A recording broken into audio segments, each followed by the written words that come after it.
Hello friends, తెల్లవాళ్ళు తెల్లార్చి ఒక గొప్ప పండుగ బతుకమ్మ పండుగ.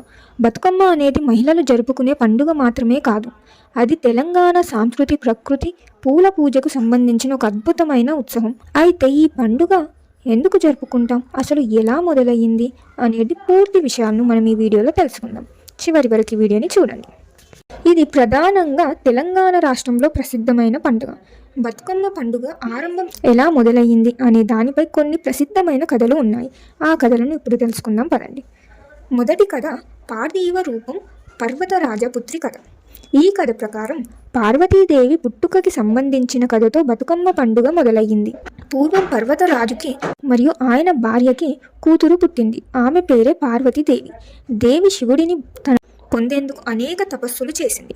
ఒకప్పుడు ఆమె తపస్సు ఫలించకపోవడంతో నిరాశగా తనను ఒక పూల రూపంగా తయారు చేసిందని విశ్వసిస్తారు.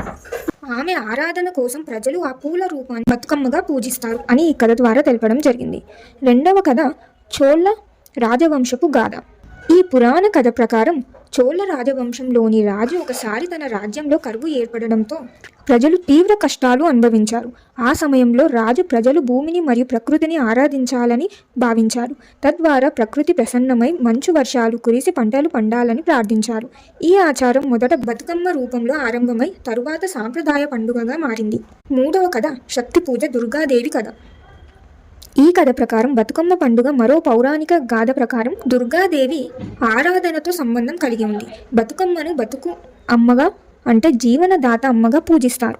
దుర్గాదేవి మహిషాసురుని వధించిన తర్వాత ఆమె ప్రజలకు కష్టాలను తొలగించే జీవాన్ని రక్షించే దేవతగా మారింది. ఈ సందర్భంగా ఆమెను శక్తి స్వరూపిణిగా పూజిస్తూ బతుకమ్మ పండుగను జరపడం ప్రారంభమైంది. ఈ పండుగ గ్రామీణ తెలంగాణ సంస్కృతి, పల్లె జీవన శైలిలో లోతుగా పాతుకుపోయింది. వర్షాకాలం ముగిసిన తర్వాత గ్రామాల్లో పంటలు పండే సమయానికి ప్రజలు ప్రకృతికి కృతజ్ఞతగా పూలతో బతుకమ్మను అలంకరిస్తూ పండుగ జరుపుకున్నారు. ఇది కాలక్రమేణా పెద్ద పండుగగా మారింది. ఈ విధంగా బతుకమ్మ పండుగ గౌరమ్మ, పార్వతీదేవి మరియు దుర్గాదేవిని ఆరాధించడం, ప్రకృతిని పూజించడం, మహిళల ఐక్యతను బలపరచడం అనే అంశాలతో ముడిపడి ఉంది.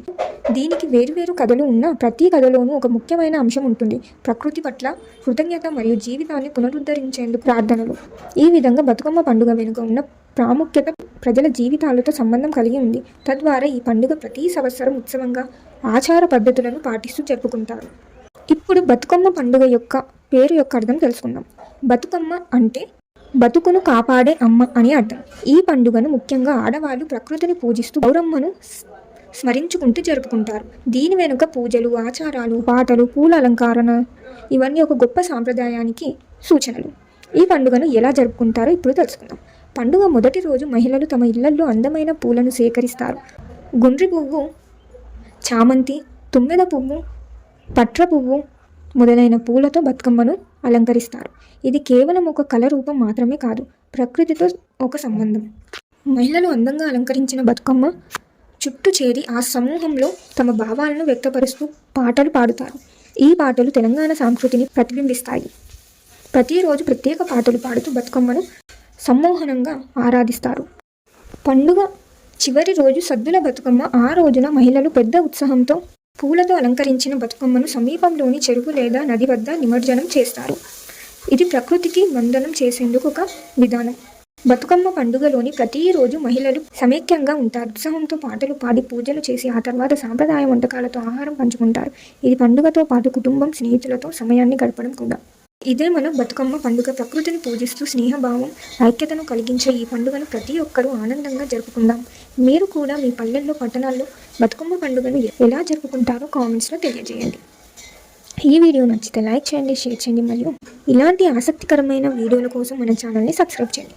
అలాగే నవరాత్రుల సందర్భంగా దుర్గాదేవిని స్మరించుకుంటూ ఆశీర్వాదాల కోసం ప్రార్థించండి. ఇంకో వీడియోలో మళ్ళీ కలుద్దాం. ధన్యవాదాలు.